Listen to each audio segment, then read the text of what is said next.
anything I would. Hello, everybody, and welcome to another episode of A Musician and a Filmmaker. Today, we are delving into one of the best cult films from 1998. It is James Berendino's SLC Punk, starring Matthew Lillard, the amazing Matthew Lillard. That's right. You've seen him Shaggy be a from goofball. Scooby-Doo?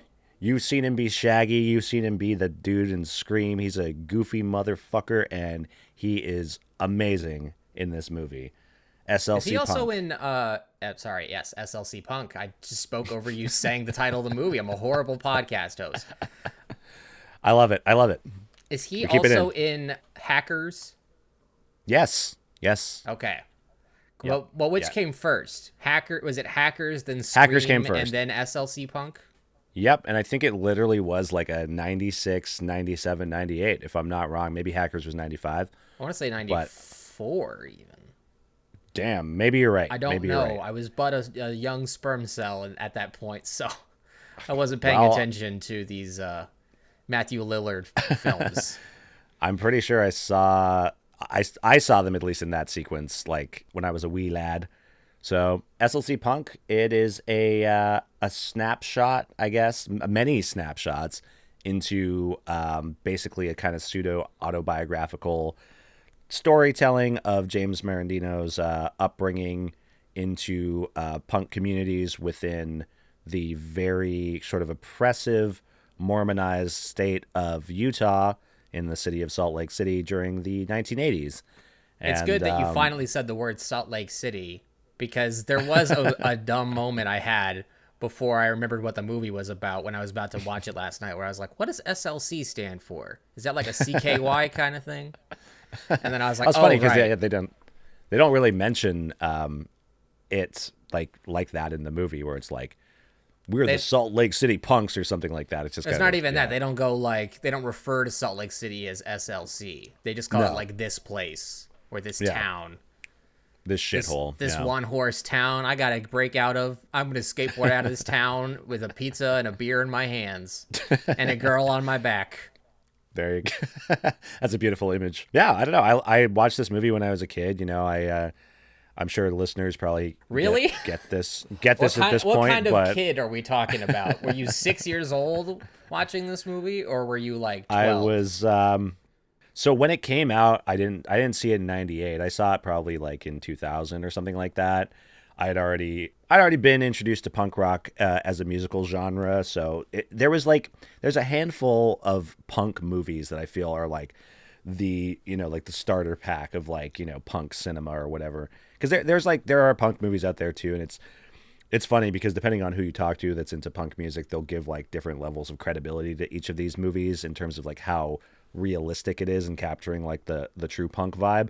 I think this one kind of falls somewhere in the middle, where like there are people that will say it's Hollywood glamorized, or like it's kind of a bit misinformed, but I think at the same time a lot of people are like, well, if you're gonna choose between like the punk movies that existed, this one's not so bad. And I think some of the other ones that fall into that category are like Suburbia. Oh, Suburbia. There's two films called Suburbia. There's one from the 80s and there's one from 1996. Yeah, Suburbia from the 80s is by Penelope Spheris. I don't know who that is. But, oh, shit. No, never mind. Okay, so the thing is Penelope, if her name is pronounced Penelope Spheris, she does have credibility to her because she helmed this is like the best punk documentary of all time, The Decline of Western Civilization. That heavily follows the band The Germs and is it like Black Dig? Flag. It follows more of the community more so than like a singular band, but it happens to have I think the Germs So it's in it more it's than what any Dig other. started as. Possibly, yeah, kind of before it turned into a beef doc, yeah. Except it's barely that. It's mostly just Anton being fucking crazy. But anyway, exactly. SLC Punk. SLC Punk, yeah. So it's a punk movie. It's become a cult classic. Can we to go back to you talking about whether or not this movie is considered a punk movie or not? I feel like, is that not the point of the movie? Is that like not like the point of the arc of the movie? Is that like he wasn't really a punk? Really, like he says that's like the last line of the movie is like, I guess I was a fucking poser. So like that's the whole thing with the movie is that like he likes the idea of being a punk and like he wants to imitate that lifestyle, but deep down he's just a upper middle class kid from middle of nowhere Utah who just wants to be different than his parents and to break out of what he sees as the trappings of wanting to be a punk or be a free spirit hippie, but then growing up and selling out or buying in, as his dad says. Fantastic line. But then that's what he does at the end of the movie anyway, because he's like, well, yeah, you gotta fucking grow up eventually. And I mean, we'll get to it, but there's a few events that made him grow up real fucking fast. So yes. It's kind of an interesting message to the movie because, like, yeah, it's a movie that I think that a lot of people that are members of the punk community or have some fondness towards punk culture will like and will find like relatable.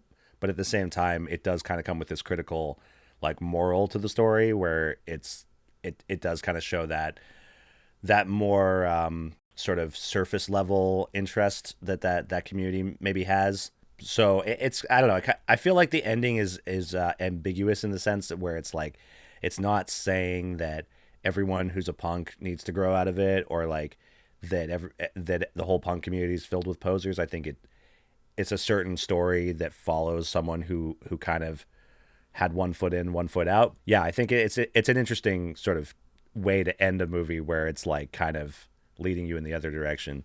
But obviously it's part of the intention. Yeah, and that's what makes it also interesting is that like his whole ideology is just anarchy, bro. But it's like that's not really an ideology. That's not anything. There's nothing bad. Yeah, there's nothing. The whole backing idea it, is that it's chaos, yeah. so you can't really subscribe to it as a. And it's like it almost seems like super self-analytical within the text of the movie, within Matthew Lillard's monologues, between the fourth wall breaking and then the ones that are just like voiceover naturally. It seems like he analyzes almost every single aspect of what it means to be a punk and anarchist and all this stuff, and like actually just comes to realize that none of it really makes any sense anyway, and it's just an excuse to like hang out with chicks with piercings and tattoos and drink and whatever else you want to do as a punk. So that's all it really seems like they ever do is just go to parties, and then occasionally they go to a concert. None of them are in a band. That's what I was sort of expecting.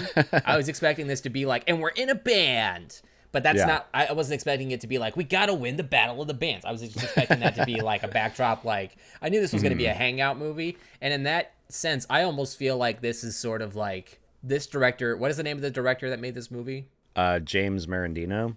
This is his version of Dazed and Confused. Yeah, I feel like totally. This is sort of just like, no, this is my Rocket Boys, my October Sky, my snapshot of my youth. Obviously, yeah, you Hollywooded up some things to make it sort of more appealing. I found that it was interesting that someone pointed out in one of the more negative reviews of the movie that they were like, this is just like every trope from film festivals from like the last 8 years just crammed into one movie. I'm like, yeah, but it kind of works.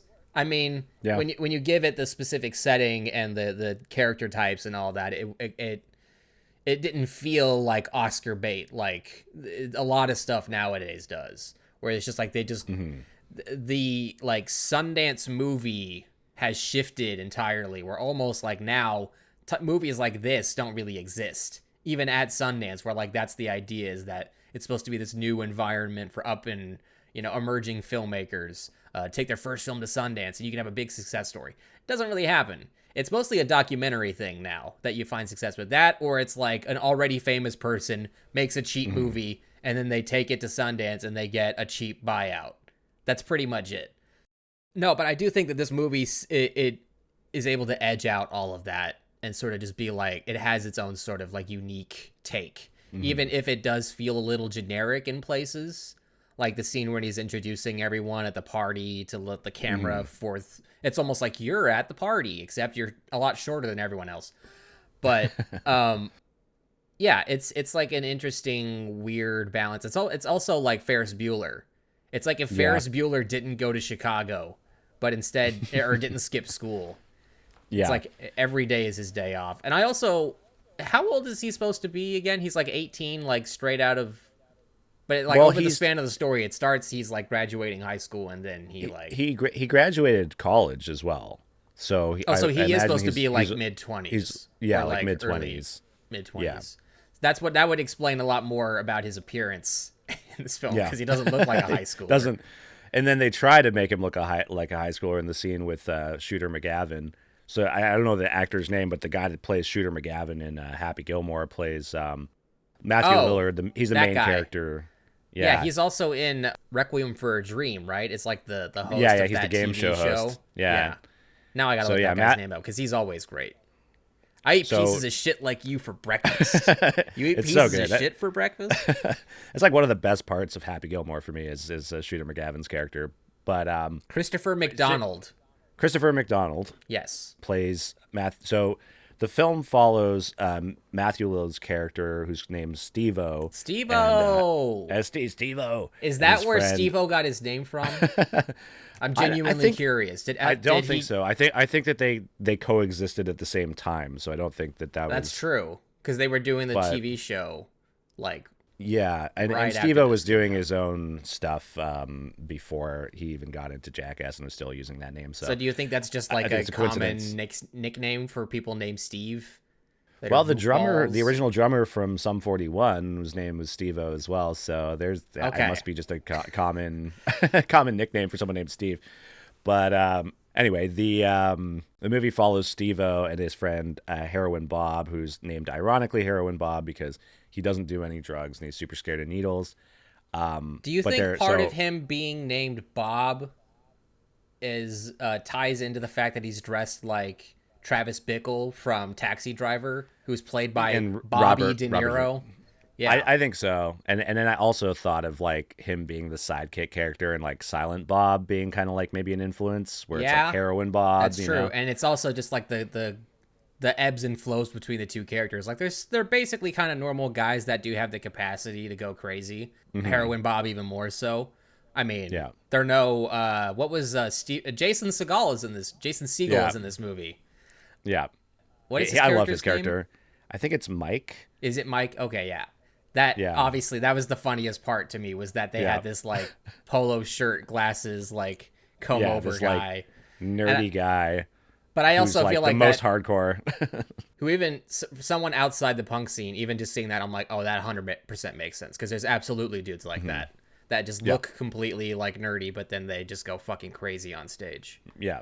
Yeah, those are some of the best scenes in the movie, like when he just goes completely berserk mode and like just like because there's that scene, the concert scene where Heroin Bob concert scene, because that's all they could afford. That's all they could afford. Heroin Bob gets on the stage, and then the bouncer's like beating him up, and then Jason Segel's character hands Till Schweiger, I think they're having a conversation, hands him his glasses, and says, "I gotta go." And beat this guy up. It's so good. And there's so many names in this too. Like Till Schweiger, this was his first like American movie, and later he would go on to being in Inglourious Bastards, which is the only movie I know him from. So going from that, where he barely speaks at all, to this, where he's like constantly yapping, was like night and day. I was just like, holy shit! I didn't realize this guy was A, so funny, but B, like I didn't. That was just like a mind blower to me, even more than like the pre-fame Jason Segel stuff. Mm-hmm. I was like, "Whoa, what was that? What was that character's name? Mike? No, yeah, I think no. One of them's Mark and one of them's Mike. There's Mark and Mike. That's why it's confusing. And they don't really repeat, like, other than Heroin. Yeah, they Bob don't say it too Steve-O. much. Yeah, the names don't get repeated a lot. But yeah, his scene is so. So Jason Segel is Mike. Till Schweiger is Mark. And they're often standing next to each other in the same frame, so that makes it even more confusing. But yeah, Mark's little, I guess his little solo moments where he's showing Bob and Steve-O all of his goods is fucking comedy gold. I love that scene so much. And it's like the monologue too that like balances it out, where he recounts in detail the horrible tragedy, that the insurance from which affords him all these nice things. You're just like, oh my god, he is a fucking psychopath. Yeah, it's so fucking funny. Like it's just like dark, like black comedy at its finest. Him giving that monologue, and I can't believe like Matthew Lillard was able to keep it together while this guy's staring you down like eye contact and telling you this super intense story while waving around like this humongous magnum Oh yeah, handgun. comically large, the really long barreled gun, the revolver.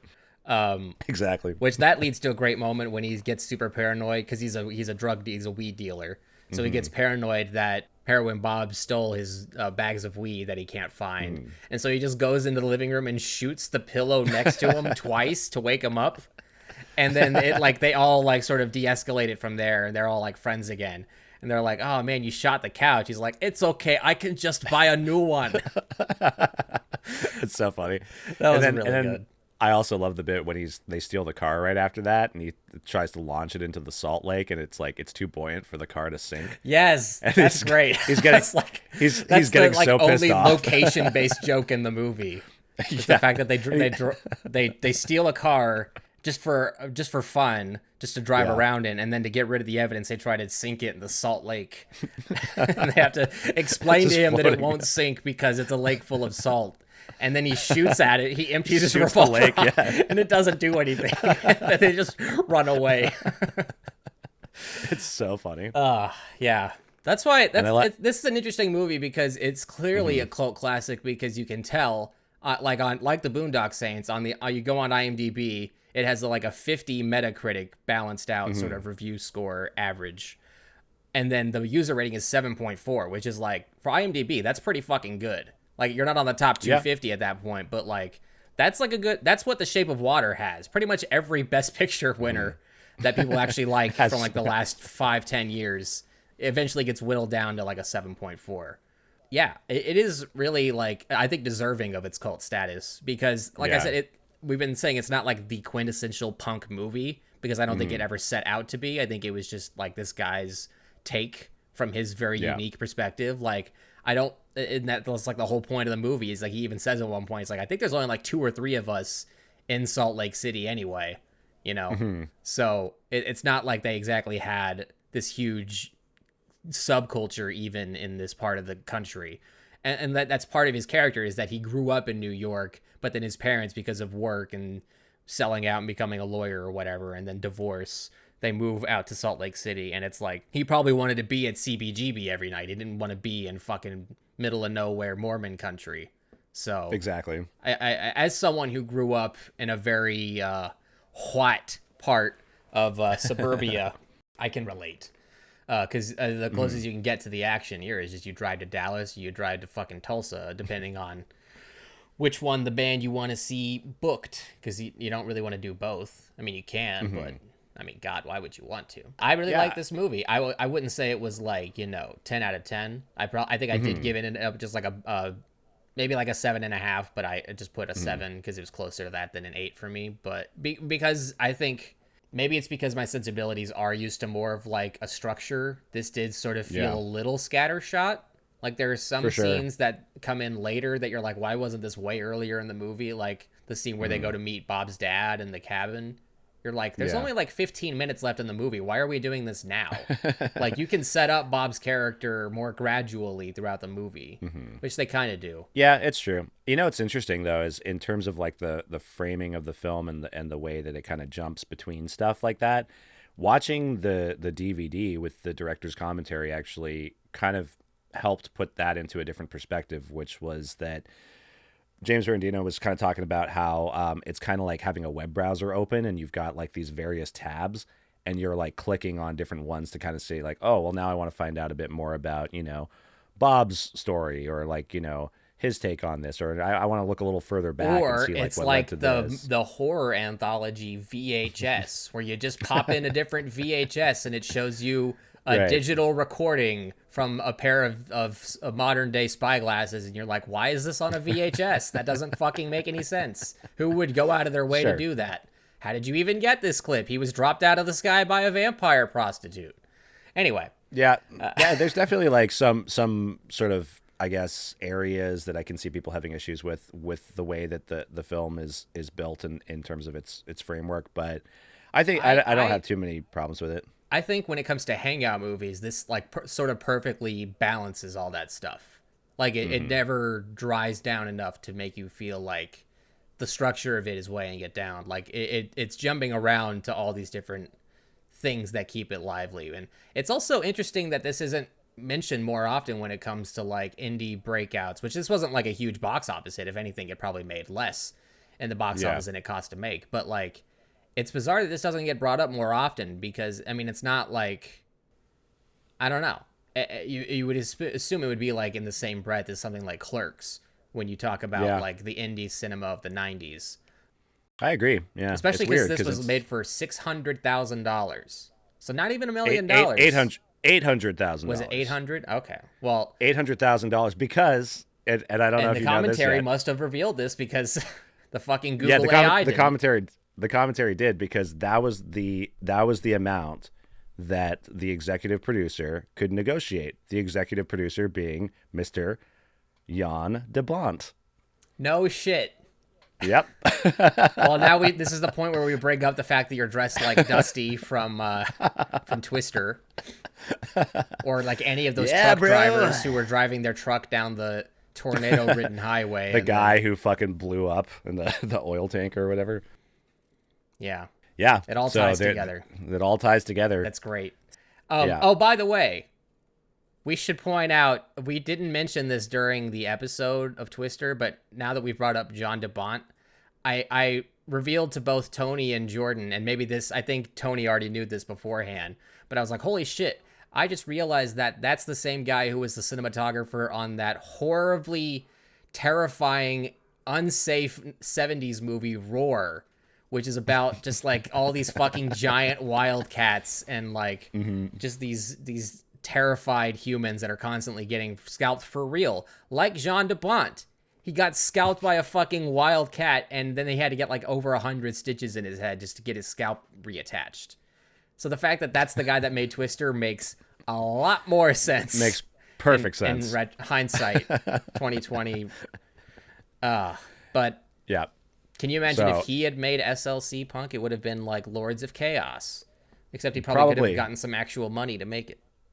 Well, all he could have negotiated was the $800,000 that the film cost, so they did cut a lot of corners with what they were filming. Although they did hire helicopters to get those sweeping overhead shots. I was gonna say it's genuinely impressive how much they were able to pull off with such a low budget, which I guess 80s movies were doing it constantly, like 80s action movies. So it's not that far out of the realm of possibility. And they were probably also not shooting on 35 millimeter. So they got creative with it. I really like the police. They're at the party. A fight breaks out. The police rush in, and then everyone's running out of the building. But there's like actual police vehicles and like the actual what do you call it? The van the paddy wagon. The paddy wagon. Yeah, that's all real. That's all from the Utah Police Department. Well, what the fuck else are they doing? Yeah, arresting Mormons for not wearing their special underwear when they go to bed. Like, what else is happening in SLC? Catch someone mid-soak. But I think the SLC anagram is just weird to me because it's not a common one.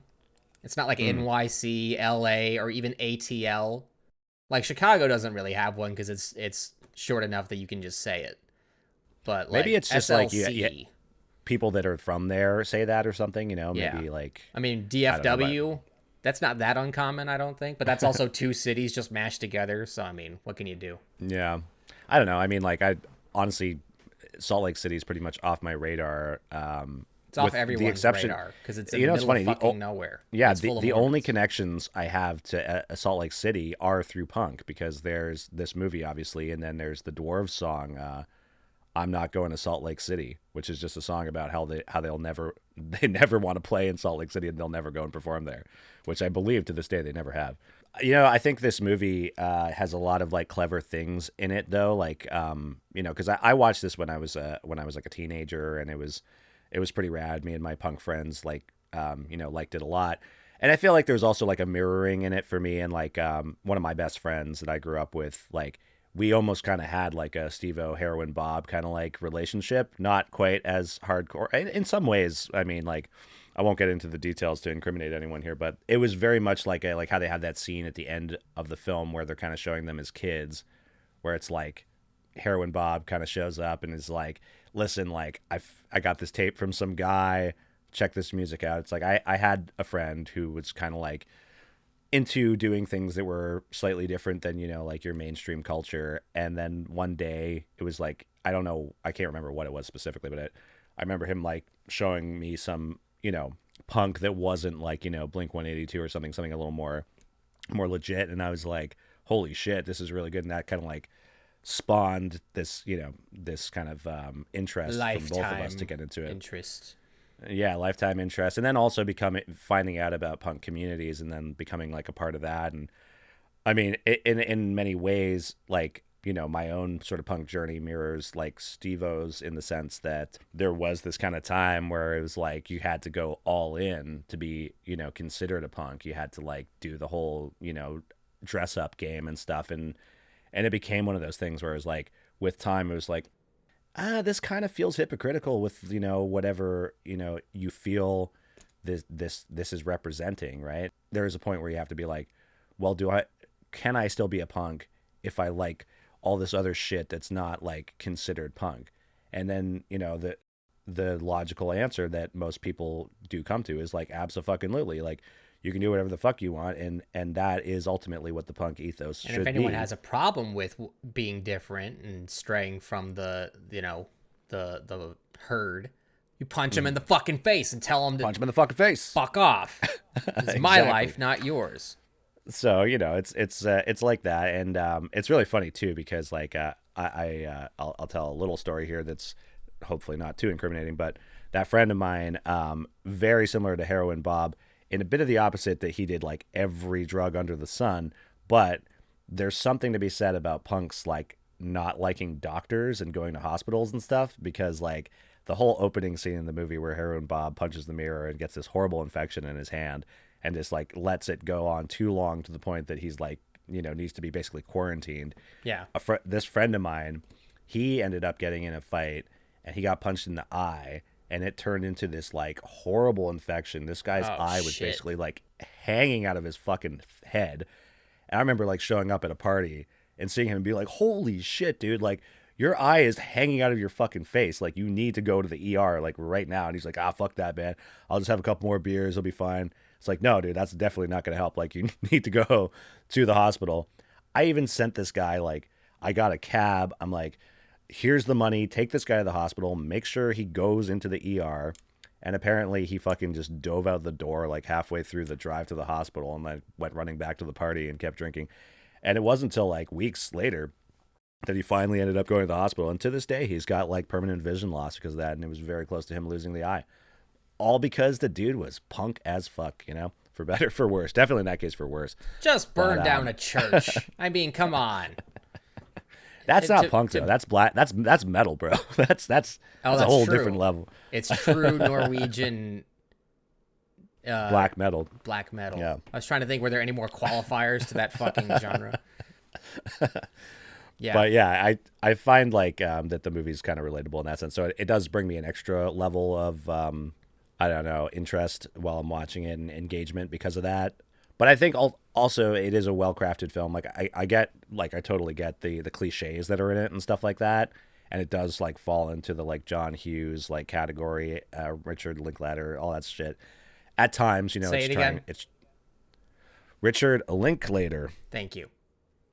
Wayne Jetski. Yeah, there you go. So but I like that there's a lot of mirroring going on, spoilers. Obviously, Heroin Bob dies, but the movie ends with his death, and the movie starts with Steve-O trying to wake up Heroin Bob from his little mattress on the floor, and that's the exact way that it ends. He's like, I think it's a really like tragic scene. It always brings me to tears, actually. Oh my God, dude. It literally, I rewatched it. So I watched a video of Matthew Lillard rewatching it at some panel he was doing.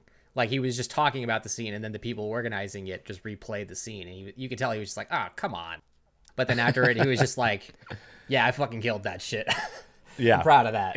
It's so good. Like, it's so it's real. So hard to watch. But I was tearing up just rewatching him. Like, when it gets to that line, that I wasn't ready for this. You're just like, oh God, that's so fucking sad. I know it's not so real. Like, but you're just like, oh God damn. Yeah. It is because of his performance.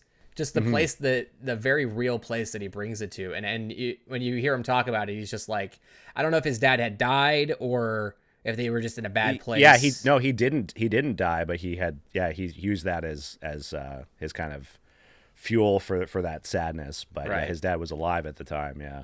Which it's also interesting that scene I hadn't seen until now, considering that I saw Twin Peaks season 3 like 4 years ago, and there's a very similar scene in that one, although I would say a lot more unhinged, where Matthew Lillard does break down and like, you know, he does the ugly Matthew Lillard face. As much as I love his acting, he has that one face that he goes to when he needs to ugly cry. But it's just like seeing him get to that level and then watching this, you're like, oh shit. So this was nearly 20 years before that he was already like, just, oh my God, absolutely just wrecked emotionally. And just the fact that was all one take too. Yeah. Just like out of a 10-minute reel. Yeah. It's fantastic acting, like of It the really highest is. caliber. It really is. But it's also interesting that he didn't like take that and run with it as like, you know, this is my Oscar moment. I'm going to do every role like this, because he probably could have, but he is humble enough to be like, look, you're always growing and you're always going to class to improve your craft. I'm still doing it now. Whenever he did that clip. So he was like, you're never like, you can take the wins, but you also shouldn't just let them define you. You got to keep, you know, getting better and improving. And it was just sort of, he said it was like a revelatory moment where he was like, oh, I can do that. Sweet. And then, you know, and it's like the scene most people remember from the movie because it is just so like, just real, you know? Yeah. Because the circumstances of it too is very plausible. You know, it's not like literally, okay, so Bob doesn't take even Tylenol or aspirin or whatever because he's that much of a, what do you call it? It's anti-drugs. It's not like teetotaling, but there's like a word where you're afraid to take anything. It's not like hypochondriac, but it's something along those lines. So he gets a headache, which probably could have just been a routine headache that, you know, an actual aspirin or some Tylenol would have fixed. But because he's at a party with all these junky punks that are, you know, not thinking straight, he goes, does anyone have any aspirin? And Steve-O could have easily gone to the bathroom, reached behind the mirror, got some aspirin and cured Bob. But instead, they hand him 3 Percodan, which neither of us really know. Is that Percocet? Leave a comment below if you know what the hell that is. Is that like Quaaludes, where it was like a thing in the 80s and now it just isn't? Nobody does it anymore. Yeah, I don't know. Yeah, but it's just the what they're trying to convey is it's pills and booze that should not be mixed because it can be a fatal combination. In this case, it was probably because Bob was such a teetotaler, other than beer and cigarettes, that he didn't have like that sort of toxic like threshold that his body can handle. Just like it probably wouldn't have been like immediately fatal to someone who does Percodan, whatever the hell that is, more often. Like if you did that combo and partied, you'd probably survive that. Yeah, it would have built up some tolerance. But because it's heroin Bob, who doesn't, he's deathly afraid of needles even, to the point where they have to like have, how many people hold him down in the hospital? Yeah, like it looks like there's like people? 5 people holding him down. Yeah.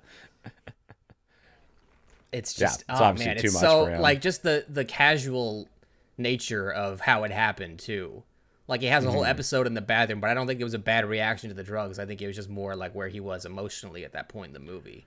Well, it's a beautiful scene because it's like it's also at the start of the movie he punches the mirror to get the infection, and he also breaks that mirror at the end in the bathroom. And you know, the mirror, he's breaking it because he doesn't like what he sees when he looks in the mirror. He has to see all the negative qualities about him. And there's even a line right after when Steve-O comes into the bathroom and the rest of the people come in, he goes, sorry about the window. And I always wondered about that. Was that like a mistake? You know, it's not a window, it's a mirror. But in the director's commentary, apparently, I mean, you know, he might just be saying this to save face, but like apparently that was an intentional line because it's not. It's a window to the soul. Yeah, it's a window into his own soul. But then there's also that scene afterwards when they're in the car and they're just driving back to their comically oversized, dilapidated apartment. Like maybe they do live in squalor, but they have a fucking shitload of real estate.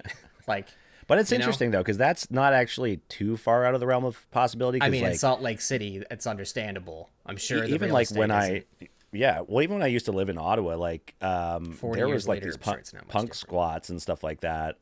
There'd be more people living in them, but there'd be sizable places. That's what But I'm saying. Like if normally you, you'd expect that to have like occupancy of like 10, not mm-hmm, 2. And then why does Bob sleep downstairs? Is there only one bedroom? Apparently they don't yeah, have an he's AC just, unit, which I guess is yeah, probably not a good call, or even some sort of heater. I mean, you live in the fucking mountains yeah, in yeah. the Midwest U.S. Like, come on. But anyway, Anyway, you yeah, mentioned he has earlier that that whole. scene where they flash back to them as kids in the basement, and I want to talk about that scene because it's an interesting character moment where obviously they're like showing that this is the moment where they both got into punk together and their whole lives changed. But the start of that scene is them like Steve-O in the context of them being like D&D nerds listening to Yeah, Rush, which is obviously yeah, like a total 80s. I guess at that point it would have been the 70s, right? yeah, because they're growing up. It Yeah, would have been a 70s stereotype. And it's yeah, interesting how it's like they just went from being one type of outcast to another with like a very lateral sort of move from D&D yeah. nerds to because I'm sure there weren't a ton of D&D kids in SLC back in the 70s either. No, Because yeah, for sure. especially Yeah, it's not definitely in a the small. fucking city where, everyone's super religious and any mention of hellspeak or demons or any of that is like, get your Yeah, garlic out, and your wooden stakes. So they go from that to punk, and then of course 80s you have the satanic panic and all that, and that just sort of all sort of coalesces. So it makes sense that that's the direction that they went, but then it's also just like the contrast is also interesting. It makes you wonder if Stranger Things was set 10 years earlier, if they would just be punks and not still nerds. But yeah, maybe yeah. they'll It's all true. maybe that's what season 5 is. They all turn into Joseph Quinn's character from season 4, who is the Yeah, guy that knew Metallica 3 months after it came out. How unrealistic, how anachronistic. How could they possibly figure out very basic guitar tabs? but I think that I think you're right. But at the same time, I think that like for them, it wasn't. I think that like the repressive nature of where they're growing up creates a more like reactionary kind of Yeah. path for them. So it's like the punk thing has that sort of more like nihilistic approach to it than just being a nerd, outcast because it's like actively trying to rebel. So I think that does play into it a little bit. But there is also like that constant like looming religious aspect in the background because it's like when they're at the hospital waiting for Heroin Bob when he's got his infected hand, like Jason Segel's character Mike and Steve-O are sitting there and they're trying to talk to like a little kid, and the parent is like, we got to sit somewhere else because just based on the way they look, like you can tell that they're Mormons. It's a Catholic hospital. There's like Right. crosses all over I the didn't even think walls about and that stuff. context. I thought it was just like, why is this man who could be a pedophile speaking to my son? Like, just give Jason Segel's character a mustache and he's a pedophile. Right. Even if he's not technically 18 at that point. But, yeah. So, yeah. but yeah, there's that, and then there's like the bits with Sean, played by Devon Sawa. Like We after haven't even he, mentioned like, once. And we're 40 we haven't minutes mentioned in. who Because also that is like part of the structure of this movie is that Yeah, certain it jumps all characters over. you'll get used to them and then they just completely fall off from the movie and you just don't see them again. That happens with Till Schweiger's character about Yeah. 2/3 of the way through. And it's but like they in make- the they make voiceover note- where he's like, and Yeah. he's not going to be in the movie anymore. yeah, So yeah, we never sorry. saw him again. We heard he died Which in a is- plane crash like he was supposed to. Yeah, which is kind of funny because I don't think Final Destination came out at that time, which had Devon Sawa, which is about being in a plane crash and surviving, and then Right, death but his following you. character has a different fate. He's got a much different, yeah. sadder. Yeah, honestly, like his Much character more real has fate. some layers to it because like when it starts off, he's pure comedy. At the end of his arc, it's pure tragedy. And I like that's another one of those. And when you mentioned Tragedy earlier, plus time equals comedy. So maybe it'll loop back around to it'll get being funny. Yeah. again. Well, watch SLC too, and you'll find it real funny. But the We'll get to that. the thing you were saying earlier about like seeing how it's a cult classic through like the fact that there's so many memorable scenes, and like I think that probably one of the most memorable scenes in this movie is the introduction of Devon Sawa's character Sean as he's like doing an LSD deal with the mods, and which I he didn't gets know chased. what the hell a mod was before I watched this Yeah, movie. so I had to actually, look that up. I wrote this down because like when I grew up in Europe, like I had a bit more of a better bearing on what mods were, but it was mainly an exclusive like UK thing.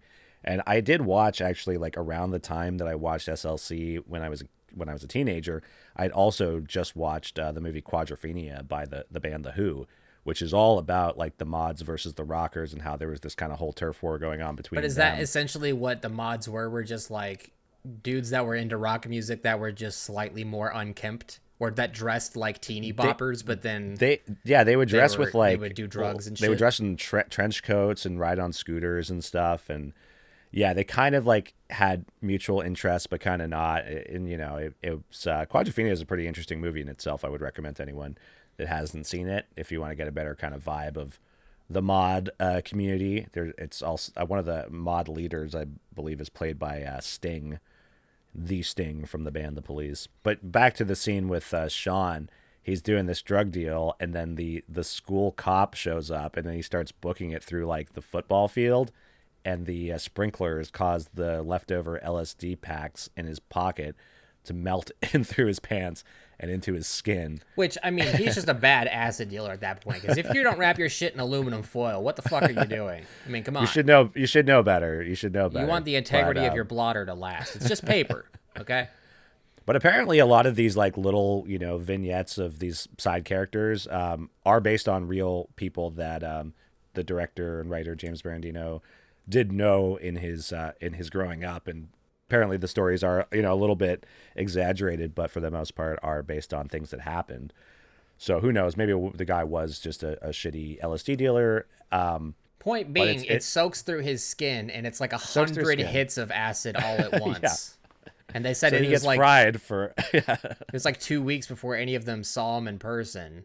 And then after the first time that Heroin Bob goes up to his house and sees him in person, first of all, Sean thinks he's Jesus and then has to correct him that no, he's in fact not Jesus. But he's sitting out in the cold, and then it's slowly revealed that the reason why is because he's essentially been locked out of the house after he got out a kitchen knife and started chasing his mom around like he was going to kill her, probably because he thought she was some sort of demon or something. Yeah. Which I don't know what it's like to take 100 hits of acid. Maybe we'll get Notch on the show and he can explain it to us. But I would assume that, yeah, it probably puts you in that unhinged of a state. And then he just gets arrested. And then the next time you see him, he's like begging on the street in like the downtown area. And Steve-O runs into him, and it goes from like, hey, oh my God, it's that character without the green hair dye, to like, oh shit, that's sad.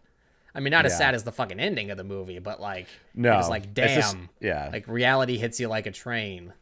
Yeah, it's definitely one of the saddest moments leading up until that ending. Is there any irony to the fact that Steve-O immediately goes and does acid to deal with the trauma of his friend whose life was ruined by acid? Yeah, I think it's hammers in like, you know, the kind of mentality that Steve-O has in these scenarios where it's better to just block it out, because he even says as he's walking away, he's like, you know, he couldn't handle looking at the guy anymore, so he walked away, and he said after that he couldn't stand it wasn't so much the fact of seeing him, but the fact that he just turned his back to him and walked away. And then his next course of action is just get as fucked up as he possibly can. And I think it all, like, it all anyone else that. would have been like, hey, Eddie, do you want to, or Sean, do you want to come live at my fucking giant punk mansion? Yeah, exactly. I've got room. Yeah. Yeah. It's better than living on the fucking street. Yeah. Well, he doesn't want to acknowledge it. Yeah. Let's start a band. Let's start a band called SLC Punk. We'll get you some money. I love the little clip though, like in that scene where they see Sean later down the line, and he's talking about how he couldn't get a job, and it shows him going into, like it's like the worst social interaction ever. He's like screaming at the person. It's funny because I just rewatched Fear and Loathing in Las Vegas a few nights ago, and it reminded me a lot of when Johnny Depp's character is on acid and they show up to the hotel, and instead of being like, you know, oh, I got to be as calm as possible. Hello, he goes, hi. Exactly. Yeah. And it just like, it's like the most like alerting, immediately on like full alert that you could be as an employee. And it just goes so poorly that he's just like, and I never tried again. It's like, you probably could have literally asked any person, how to apply for a job, and they would Well, have done he says something like he's like, I tried, man. It's just there's just no jobs out there. it's like you asked it's like- one woman's you asked department store, Yeah, you screamed at one woman and then walked away. and then just decided to become a homeless person. Yeah, but yeah, it's it's definitely a scene that kind of like hammers home like Steve-O's denial and him trying to maintain his ideologies that he has believed in that are like literally crumbling all around him at that point. So I think the timing of that one I think is done pretty well, and that's also like soon after where his girlfriend Sandy they go to that part. But I was also going to say that like there's that kind of that religious aspect looming in the back too with Sean, because like the fact that he's seeing like Satan in his house and he thinks that like Bob's Jesus, and it's like these elements that are repressing them are like manifesting in his like crazy LSD trip as well, in this violent rebellious way as well. I like the scene when they go to the Wyoming across the border liquor store and they run into those Mormons or whatever. Yeah. And the guy at the counter can't understand what a punk is. Yeah. Or they don't want to bother explaining it and risk him like calling the cops or something. And so they just go, we're from England. And then, who was the guy? Who was the blonde, like bleach blonde guy? Eddie's the character. That guy was great. Adam Pascal. Yeah, he's fantastic. And he actually commits and does the accent. And I was like, okay. They're at least trying to sell it a little bit. Yeah. Even though they go to the back of the store and they start arguing with these random, like, homie people. Not like, homies, but like, homely, if you will. Homely, yeah. Just regular old folks, and then they start getting into an argument about Satan, and then they freak everyone out. And do they steal the rest of those beers, or did they pay for all of them before they ran out? So it seems like they only paid for like half of them, and then they steal the other they don't half. even pay for them because they say you'll know who Satan's chosen or something because they'll bear the mark of the beast, and that's when Steve-O reveals that he has a 666 tattoo on his ass. And then the shop owner pulls out a shotgun, and then that's right. They all just run out with the beer cases. But I do like when Eddie's kind of like introduced the whole interaction that they have on the car ride to the liquor store too is also really good. Which drops a lot of words that we can't say on this podcast, but I think it was the given the context, it's definitely you're gonna use forgivable. that word. It's only 3 letters. I mean, come on. Yeah. They didn't use the 6-letter version. Maybe. Yeah. I don't even think. No, not. I don't think that we get a single full use of that slur. So, I mean. Well, I like what he says too, because he says like those people that are fighting me about that, it's not because they want to fight me, it's because they want to fuck me. Yeah, there's a whole thing about like masculinity and like jocks and punks and all that. It seems like there's a lot of interested ideas that are sort of floated around in this, but the movie doesn't really have time to sit there and like get into all of it. Which I was sort of getting a vibe about a quarter of the way through that's maybe what it was going to be. I was thinking, this is a hangout movie, and there's like definitely some extended dialogue scenes in this that feel like he could have been inspired by Clerks to just be like, no, you can just do that, Yeah. But there's also like a very 90s sort of feel, like this is a 90s movie. Despite taking place in 1985, it is a very 90s independent movie. For sure. In that they just like, I guess everyone in the 90s went to parties and met weird people, because that's just like every like indie director is like, no, I'm going to have a 3-minute scene where this guy just talks about a whole bunch of bullshit. And that's in the movie now. So I don't know. But there's just like a very like, it could be the film stock they shot on. It could be any number of things. And obviously they're trying to indicate the 90s or the 80s, but it's also like if you cut to Salt Lake City in 1995, would it have really been that different, or 1998 than 1985? No, because the more remote regions of the country take a while to catch up, or Canada just in general, So Canada's always been punk rock. Yeah, I find it interesting the scene when after Bob's freak out, he's taken the Percodan and he's got the booze in his system and he's sort of winding down after the party. They're in the car And we've already visited Bob's dad at this point and found out that he's, he's got like basically schizophrenia and thinks that everyone's a CIA fed.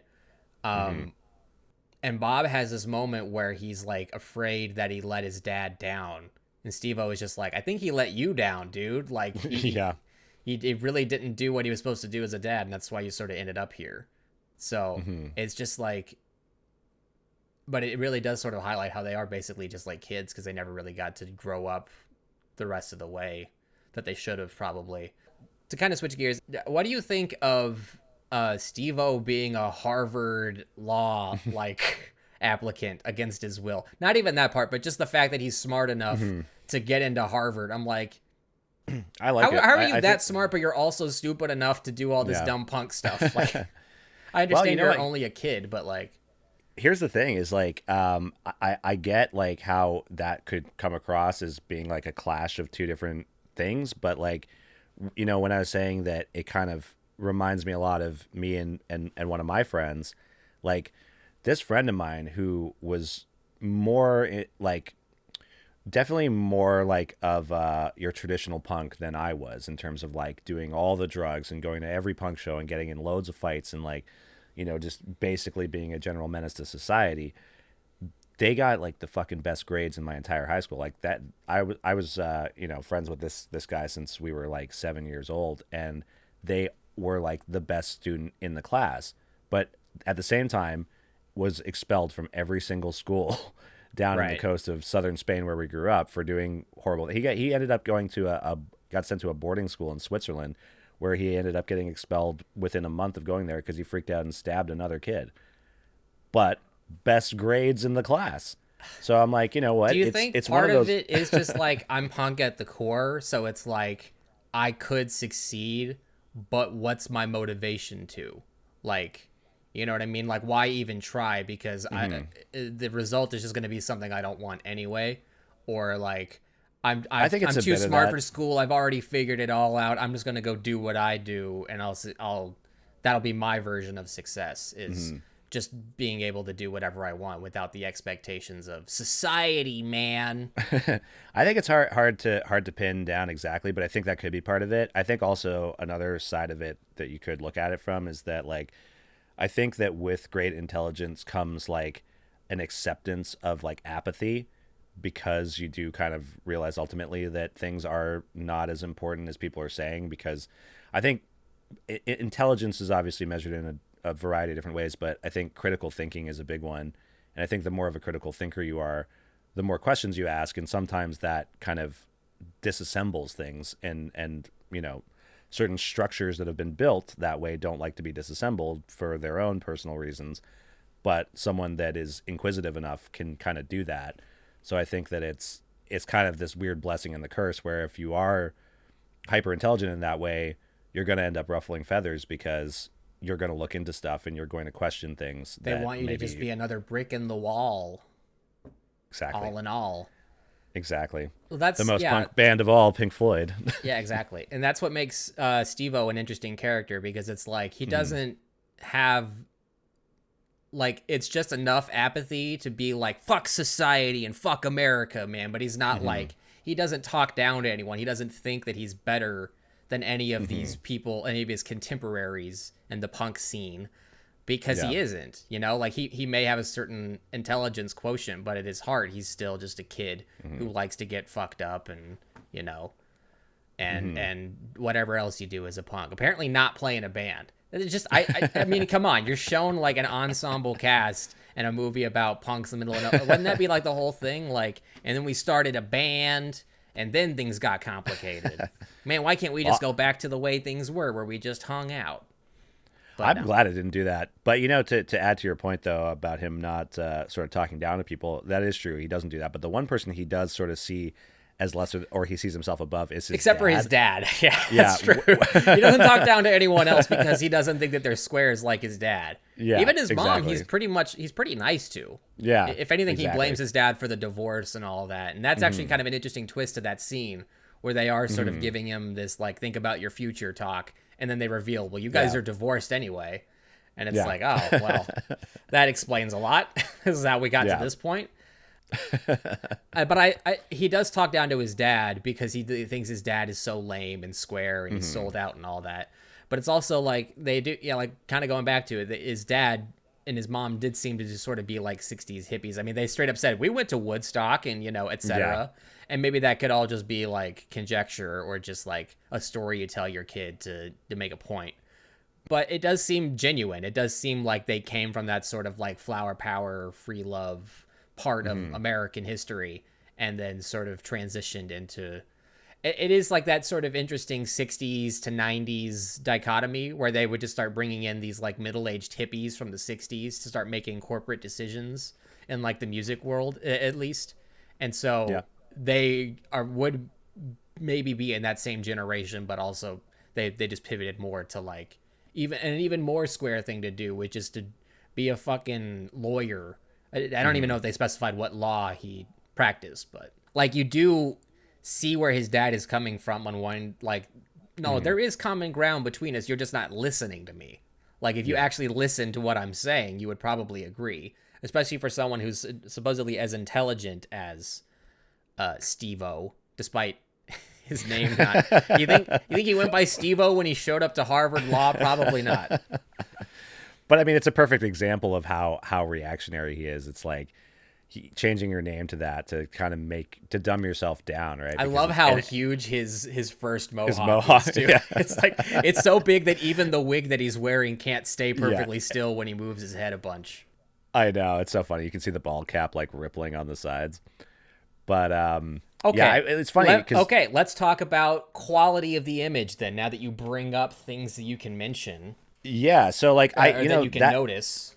It's funny because like I have such a like I'm like such an apologist for this movie because like the stuff that I do see like that, like in that scene, that always kind of bugged me. Like I'm like, God, couldn't they have done a better job at like doing that mohawk and the bald cap? Because you can see it moving and stuff. Any movie pre-HD gets a pass for stuff like that because they assumed that the best quality that you would ever watch it on after the one time you saw it in the theater was on a VHS or a DVD. Exactly, and it didn't look that good. But what my kind of outlook on it is to make it seem a little bit better is that it's so comical. Like it's so cartoony, the outfit that he's in that scene, and it's specifically to make that point that it's like in universe he is wearing a bald cap with exactly a that giant it's so jokey that he may as well be wearing like a fake mohawk because that's like the ultimate poser like uniform that he wears is like the teenage one where it's just like you got to try. He's wearing like the fucking gigantic Doc Marten boots. He's wearing like the super studded jacket. It's like when Varg shows up for the first time in Lords of Chaos. And they're exactly. like, that's not how we dress. Exactly. Like it's so over the top. So I kind of feel like stuff like that, I give a pass. Like the green screen stuff, like I know it looks bad, but like, they had a limited budget, so I get it. And it was just, I did notice that. It was interesting how they used the blue screen. Cause like one shot, I think you're supposed to believe that he's laying down on a pillow and then the bed and everything fades and he's flying over Salt Lake City. Like, no, I don't buy that. But when he's just like, there is an interesting one when they're sitting in the booth at the restaurant when Mike tells him that he's going to college. And like they cut to the angle and at first you're like, oh, did they do like a weird lighting change as like an intention of the direction of the scene? Like things are changing, but then like they start zooming in and he stays the same size. You're like, oh, is it okay? Of course he's in front of a blue screen because that makes more sense. But there isn't really a lot of that. So it doesn't veer too much into a territory where it could be like too distracting. But I wanted to bring up image quality, Jordan and audience, because I'm going to rant about aspect ratios. Yes, of course. Let's talk about it. I mean, have we had this? I feel like I've experienced the same thing a few times before on this podcast where we're like, hey, we're going to talk about this movie, get a copy and watch it. And there's always something fucked up with the movie to where I have to try like 3 different sources to get the right version of it.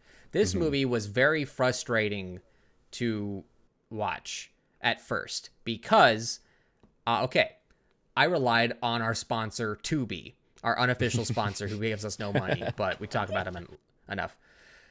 I click on the Tubi version. I did not know that the movie was in 235 when I hit play. Okay? And before I go any further, Jordan, what is the image aspect ratio on your DVD behind you? It's 16:9.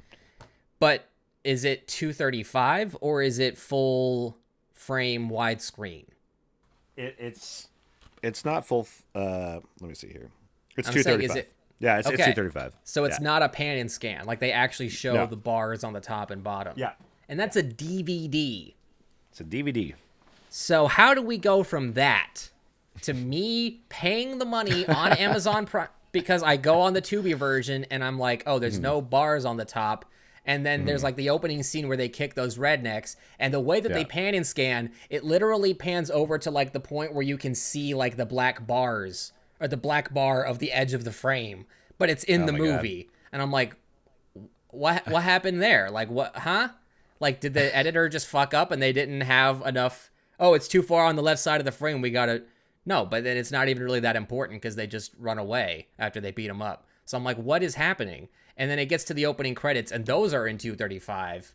And then it cuts back to the rest of the movie, and it's in 16:9, which I'm assuming was just like, you know, like cropped, just like increased or whatever. They didn't even like, they didn't stretch anything as far as I know. They just got an HD version of the 235 and then aspect ratio shifted it, which, okay, on Tubi, maybe is understandable. They didn't get the best copy of the movie. Fine, whatever. It's an old indie 90s movie. I'm not going to expect perfection. But you go on Amazon and you pay actual money and it's the same fucking file. The same cropped pan and scan bullshit. I'm like, what the fuck is this? Because I saw that there were two versions of it. There was the HD version and the 4K version. And I only assumed that the difference between the two would be the number of pixels on the file. But no. It turns out that if you rent the 4K version, which was 2022, I believe, they put out a 4K Blu-ray and now you can pay to stream it. It's fixed. It's perfectly fine. It's full 235. And it was going to be downscaled to 1080 anyway because I don't have a 4K monitor anywhere. So I was like, are you fucking kidding me? The only proper way to watch this movie is to get the 4K version and just automatically know that it was going to be the only one that actually showed it correctly. I only find it so annoying because it's like, I understand this isn't, you know, Jurassic Park. So you're not going to put extra attention into making sure, although that one's not a great example because we've told that story about how I saw it in that one theater and they fucking cropped it to 235 and they cropped off the head of the brontosaurus in the most iconic shot in the movie. This one at least is just like, it's so bizarre because it's like, look, I know there's a shitload of movies out there and you can't double check every single one to make sure the tech specs are perfect, but come on, you know, like, why is it not the same? Why? How do you have two different versions of the movie? It's just, I hate it. What is the director's name again? James Marandino. James, if you're pick up the fucking phone and call whoever your Amazon. Digital distribution person is and say, hey, can you fix my fucking movie so it looks proper? Like, because I don't even know what they did. Did they take a DVD that was cropped like that and then get the 1080 version of that? Well, I don't know. That's fuck weird up because something like that? Yeah, because the DVD looks okay. Like, I mean, yeah. If I buy a regular Blu-ray, is it going to be fucked up like that? Does that even exist? Did that? I don't know. They may have skipped it. It may have just gone from DVD to 4K. I mean, the only way it could be worse is if you could tell that they were like filming a TV that was playing a VHS and that was the best copy. But no, to their credit, the 4K version looks phenomenal. Nice. Like the film really held up, and it's probably because they shot it in like anamorphic 35, which I leads a lot to a lot of really gorgeous looking cinematography in this movie. Yeah, just like the scope of it, and also like the lighting glares that you get. For sure. Those types of lenses. Speaking of the cinematography, like mostly, James Marandino was left to his own devices making this film, but John DeBont did insist on doing some of those extreme close-ups that you get like in the party scene towards the end where Steve-O meets Brandy, and it's like super like depth, like shallow depth of field with right. Like just like the front of each person's face while like Steve-O and Brandy are talking on the couch, like in focus. Apparently those ones were directly from de Bont being like, you gotta put these in. If I'm getting you that 800,000, you gotta put in those extreme close-ups. Like, okay. And it was funny because even in the director's commentary, they got Matthew Lillard on like half of it, and he was like, "Yeah, I don't like those because you get way too much of my gums in the shots." I don't know. I think it's a good directorial choice, even if it was a producerial choice. No, I think it works out well. Yeah, because it really emphasizes like the difference between all those just random like hookup girls at the parties and the woman he apparently ends up marrying eventually when he drops the punk attire. But it's also like, I think this movie and the way that they talk about him being a punk, she's like, all the stuff that you're wearing, like what you do with your hair and your clothes, it's like that's really just all symbolic. It really has nothing to do with the actual true intent of what your lifestyle is supposed to be, you know. It's just more of a fashion statement than anything. And so it's a nice way of being like, no, there is someone out there that he can relate to and fall in love with, who doesn't really judge him for who he is, but also is not willing to sugarcoat anything, and it's just like openly like, hey, this is who you are, you know. I think that actress is very cute, so when she first pops up, I'm like, yeah, I get it. Great casting. Yeah, you want those close-ups, yeah. You want you're put right in his perspective. But it's also like, it's like the first time that a party actually gets quiet underneath what their conversation is. It's like they're not shouting over anyone, they're just having a regular conversation, because it is just her apartment and it feels just like a much more casual sort of thing, which also adds to the juxtaposition of Bob having his whole freak out thing and all that. So is that a Funko Pop on the shelf behind you? Where are we looking? No, this way? Yeah, that thing, that white box right there. It's not. No, it's a personal humidifier. Oh, okay. Good. However. Oh no, I shouldn't have said anything. Oh God. I mean, but the only reason I have it is because I'm a fan of the Alien franchise. I don't own any other Funko I'm Pops. a fan of Twin Peaks, but I didn't get the fucking Laura Palmer dead body Funko Pop. I don't own a single one. And it was a gift. I didn't buy it myself. Someone got it for me. So. Yeah, okay. I guess it's rude to light it on fire in front of them with utter disgust. Well, we've talked about Matthew Lillard's emotional breakdown monologue at the end, but we haven't talked about his like manifesto monologues, which just seem like straight out of the director's like teen journals.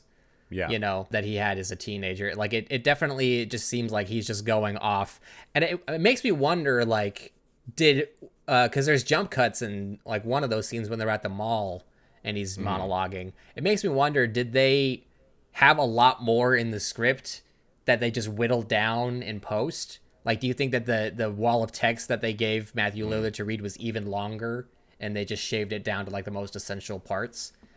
And that I often wondered the same thing, yeah, because like it does feel like that. It feels like that would be a good reason to use those jump cuts, because otherwise it seems a little odd as a stylistic choice. But because Jason Segel is in this movie, my brain is like, oh, there was improvisation, but it's not produced by Judd Apatow, so that's not exactly a given. But like, I can't speak for the like the mall scene and stuff like that, where he's going on about like, you know, who started punk first and stuff. But like the scene where Bob is talking about how drugs are like, you know, gonna fuck you up and stuff while apparently he's on acid, which, first of all, dick move, party foul. Okay, wait till he's down and then give him the whole speech.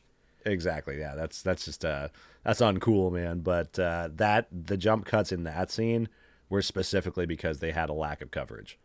So that's interesting. Yeah, I mean, it works. So I don't know if because it's disjointed and you feel like you're sort of. I mean, it's not like as artsy drug trip montage as the one later in the movie, post running into Sean on the street, but it does like sell the fact that he's on acid. And I respect that this movie doesn't like, it actually is realistic about the drugs that it portrays, because that's always a thing in movies.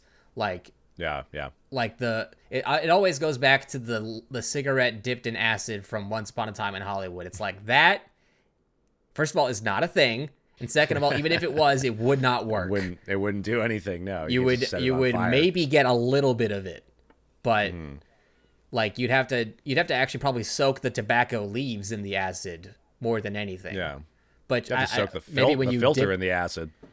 Yeah, oh, that's true. That would probably actually get you a lot. But the point being, SLC Punk actually portrays its drug use pretty realistically, and it doesn't go out of the realm of like, well, I'm seeing dragons because I'm tripping on LSD. It's like that. It's not a thing. Yeah. It's never been a thing.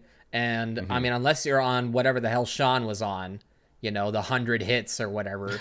Yeah. Which, I'm always reminded of how small acid is, because all you see is just like one square in his pocket. Yeah. And you're like, 100? Yeah, that is 100, because each individual one is this tiny little fucking thing. So Yeah. Yeah, it's true. it may not be the most accurate of punk culture, but again, it's like, I'm sorry, were you there? Were you there in Salt Lake City in 1985? And you can say that punk experience is any less authentic than the New York scene? Probably not. Yeah, But exactly. It's really, that's also the point of the movie. Gotta Is take it's like their word this for little it, yeah. snapshot of time and place that is it's very like specific. that's the meme, or like just the generic like elevator pitch of the movie. It's a couple of punks in Salt Lake City, Utah. That's all you need to know, because that immediately, it's like when they pitched the Book of Mormon. It's a bunch of Mormons, but they're in Africa. Comedy. Let's do it. Exactly. No, it's true. It's really hard to really, discredit it because it is so specific. So, I think, yeah, definitely like punk communities are going to vary from, environment to environment. So it's like, and as far as, I'm aware, like, in the 80s, like, there were pockets of punk movements cropping up all over. So it's like these were kind of like contained scenes that then were taking, they were like taking aspects from scenes that were, making their rounds, like with more popular punk bands and stuff like that. But surely each of those communities would, adhere to their own kind of like version of it. Right. So Do you think they would have been able to more accurately portray punk culture to the way that the punk purists would prefer? Try saying that 10 times fast. If they had a bigger budget? I don't think so. I don't think that really would have affected that part of it.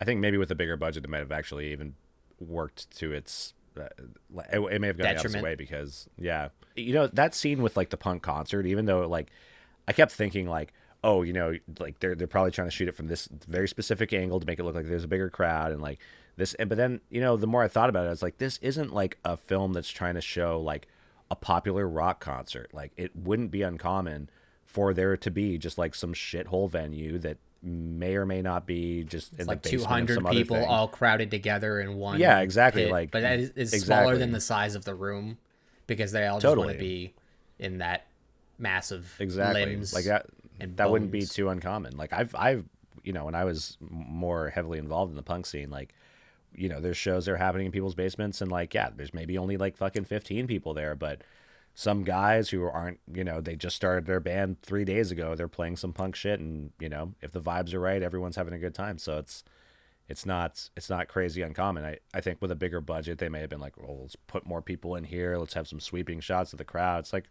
no, keep it small. Like the indie level of filmmaking on this makes it, I think, actually more authentic to the punk experience. So I guess to that end, opposite end of the spectrum, if they had a smaller budget, would it have worked more in its favor? The creativity from adversity dichotomy. I think maybe like there's some things, because it's like, when you look at where the budget went, it's like, did you need the helicopter shots? Like, I don't know, maybe yes or no. I mean, there are some interesting reasons why they use things that would have cost a bit more money, because I did notice also like throughout the movie, like they use more of these like helicopter shots or big like wide angle shots to kind of show it's more almost of a it's almost like a mockumentary in a few ways, where it's But not like they're not like intentionally- we're a camera crew filming these people, but in the way that like they use that sort of montagey B-roll structure as like sort of just, well, we got to put something on screen when he's monologuing about being a punk. So I don't know, just show the fucking church again. The but LDS church, and it's got a bit more intent behind it though, especially like towards the end of the film, because the whole film they're talking about what a shithole Salt Lake City is, and then you see these like scenic shots at the end where you're like, actually looks kind of cool. Like, you know, like these mountains are actually kind of Right. beautiful. They're showing like time lapses with like the I think that's meant to sunset just illustrate the small town, I got to get out of this one horse town mentality. Where it's like, yeah, if you're street level, it might look really ugly and concrete. But if you actually admire, there's like, I don't know why they'd set it in this fucking valley of all places as Zion, you know, the ultimate promised land for the Mormons. But it's like, I mean, look around. It's fucking gorgeous. You've seen it your whole life, so you can't appreciate that part of it. And maybe that is why they linger on that time lapse shot. Yeah, I think it's a change of perspective, like within the character and also for the audience as well, because you're being told that the place sucks, but then you're kind of like, but does it?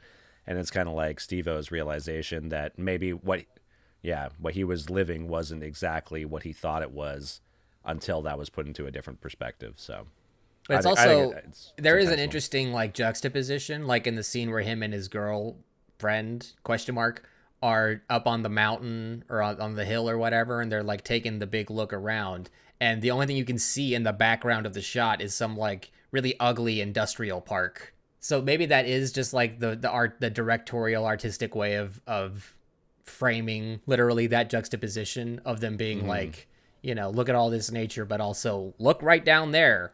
You can fucking see how much industry is you know, keeping this place going. And have you ever seen the Sean Baker film Red Rocket?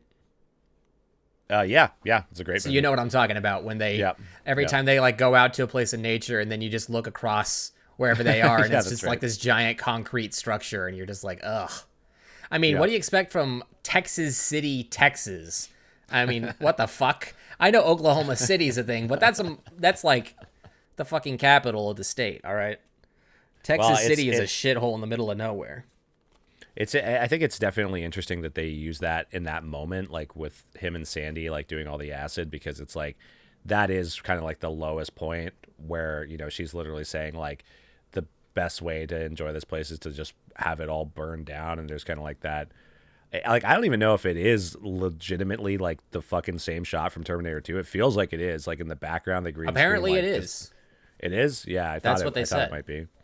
And the IMDb, he didn't say that on the DVD commentary, Jordan.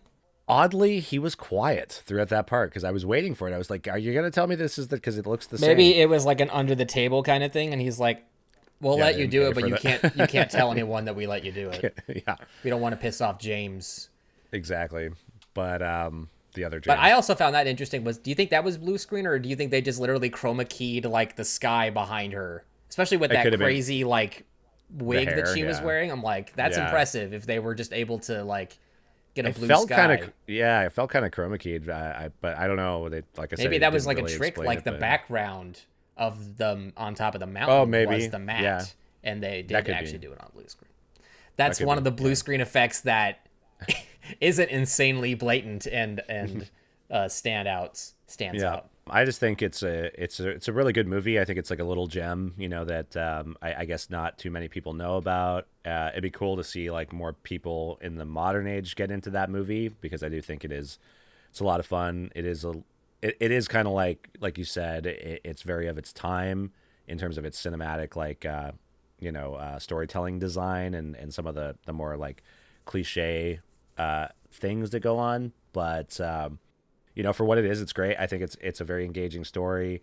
It's got some food for thought, and Matthew Lillard's performance is just phenomenal in it, as are a few of the other actors. I think, like, Silent Bob, Heroin Bob's Michael Gorgian. I don't know him from anything else, but I think he did a great job. That's not true. You do know him from something else. It's called Punk is SLC Dead, Punk. SLC Punk 2. That's right. Unfortunately, yes, I do know him from something else. Yeah. Before I knew that Bob died in the movie, I remember seeing that there was a sequel and being like, how? Of what? I'm like, what even is like, is there a hanging story thread that needs resolved? No, because he fucking dies. So explain to me, please, why this actor appears in SLC Punk 2 and how. Gladly. So, for any of you thinking about watching SLC Punk 2, don't. As someone who Well, hasn't seen it, don't. I mean, don't expect the same thing. It's like if you're expecting the same. It's like quality going from of Donnie film, Darko to S. Darko, yeah. even though it wasn't actually, technically the same filmmaker. it's like a bigger jump, I would say. It's like it is so far removed from the first one.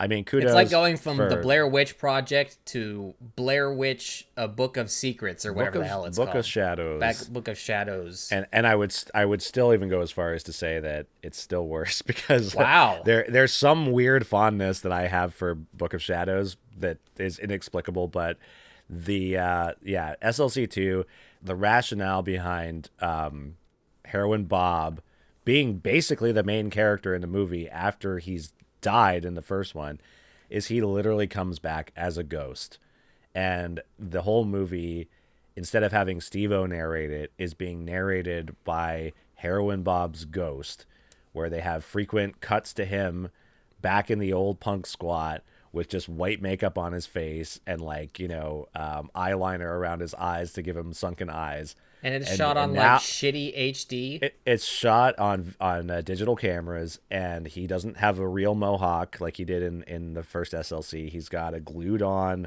like basically like Steve-O in the Thing, bald cap and this glued on mohawk. It looks so bad. I mean, maybe the guy himself was balding enough in real life that he's like, I don't want to risk it not coming back if I shave it for the movie. I mean, maybe. But good God, couldn't they have done something else? It looks real bad. And then the whole thing, the plot revolves around while Bob was alive in the first one, he impregnated Trish, and then Trish has Bob's son, who is kind of no, the main protagonist. Is that who Machine Gun Kelly plays? No, or he's not the main character. No, he's not the main character. He's a side character who's one of Bob's sons. Bob's son's called Ross, and he's one of Ross's friends. And Ross is more. Does he play Joey? Joey. Ross. I don't get it. Oh, yeah. That was funny. I should have said Chandler. Missed opportunity, but still, it still works. No, he plays a side character, and Ross is like a goth punk because like the times have progressed now, so. He's kind of like a sensitive poet punk, and it's so cringy. And the people that they get to act these roles are just, with the exception of Machine Gun Kelly and Michael Gorgian, there's nobody else like of notable. I guess like the actress that played Trish. A couple of people do come back, so you do get James Duval as the mod guy coming back, and you do get Devon Sawa as Sean, of all people, coming back. Because what else was he up to? They hadn't pitched him The Favorite yet. Or no, not The Favorite. The Fanatic. The Fanatic. I was gonna say. He was supposed to play Nicholas Holt's role in The Favorite, but he said, no, I'm sorry. I have to go do this movie with John Travolta. Fred Durst has asked me to do this thing. I gotta do it. I forget. That's Fred Durst. That's just like a holy trinity of a shitty movie. I'm sorry, Devon Sawa. I'm sure you're a nice guy. He does seem like a nice guy. He's not going to be in that Karate Kid movie, right? They're bringing Jackie Chan back. Yeah, I don't think so. But Devon Sawa does seem like a cool guy, and I know one of my good friends works on the Chucky TV show, which Devon Sawa is a big part of and has been from the beginning, and they have nothing but good things to say about the guy. And I think he's great in that show too. It's actually a shockingly good show, given what everyone expected it to be. So yeah, good on you, Mr. Sawa. But SLC Punk 2, Punk's Dead is a real big step down from the first one. I'd say watch it just to behold. But I don't think that what SLC Punk 1 was missing was a ghost dad. It's literally insane. So much, dude. Yeah, it's so bad. Why couldn't it just been I'm Bob's twin brother, I'm also a punk, and honestly, I had a it would have been better. Yeah. Yeah. Or not involve him at all. Well, okay. What's interesting is that movie was kickstarted. It was funded on like Indiegogo or something. Yeah. And wasn't the final total like less than half of the original movie's budget? Yeah, I believe so. Which in the digital age you can get away with. But it also makes me wonder, what did all the money go to then? Machine Gun Kelly. I don't know. Did he perform an original song on the original soundtrack? I don't Songs think so. from and inspired by SLC Punk 2. Actually, well, yeah. Speaking of the music, they do play a fair amount of punk music in SLC Punk, and I would imagine that is a lot cheaper to license than and when Fear and Loathing wanted to get Jimi Hendrix, and they were like, Well, "You're making a drug movie." No. there's a bit of a story behind that actually, because according to the director's commentary, like they just had some very savvy people working the deals to get the rights to the music, because it should have cost them a lot more. Because even though it's punk music, I mean, there's still like, you got like Sean's character running away from the cop with the LSD seeping through his leg to the Stooges, 1969. I mean, that's Iggy Pop. That's not going to be cheap. There's Ramones like in there. Like I could tell that there was the Ramones. They even play an actual Rush song. Yeah, and then Rush, exactly. So it's like there are quite a few like notable. It wasn't just like oh, like so and so down the street has a fucking punk band or whatever. It's like you got like Adolescents in there. You got like the Exploited. You got like. Do you think that's part of why this Kennedys. movie is a cult? Or Dead Kennedys, I was gonna say, because that's who Mike reminds me of, is that guy from the Dead Kennedys. Right. Do you think that leads to part of the punk, like the argument for this movie as an authentic punk movie, because it is sort of like a playlist movie in a way? Yeah, I think so. I think for sure that like that adds to it. It's like, it's one of those things that, which is funny because like it's one of those things that the film is actively trying to debunk by being like, you don't have to fit in this like bubble or whatever to be a punk. But I think that a lot of punks would look at it and be like, yeah, like the guy knows his shit because like he included this band and this band and this band, and these are like pretty credible punk bands and stuff. So or like how the director of Lords of Chaos was also in a Norwegian death metal band. Black metal. Black metal. Black Death. Although I would say that Jonas Åkerlund, the band he was in, I forget the name of them right now, but they would be considered black metal. They were Swedish black metal. What is the difference between black metal and death metal? Death metal is more like guttural and has like, have you ever listened to like Cannibal Corpse or anything like that?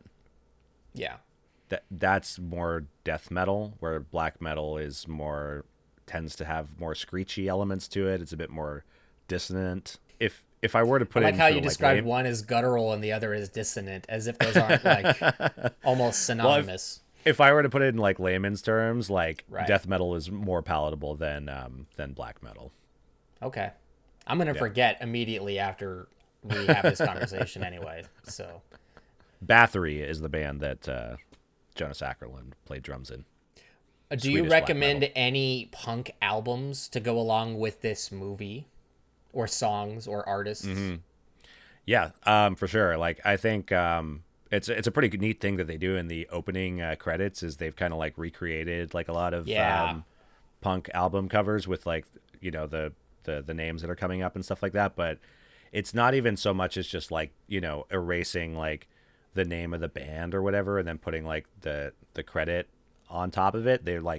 They're using stuff just stylistically. I think that probably was also maybe like a right thing, that they didn't have to pay for or something, because like parody. You'll see some covers where you're like, that looks an awful lot like Jealous Again by Black Flag, but it's only in like vibe. It's not like got the same image on it. It's just got the same color tones and stuff like that. But a lot of those ones that it is kind of hinting at, I would say would be good to pair with the movie. Definitely like Black Flag, Jealous Again, like Adolescence. I think it's just self-titled.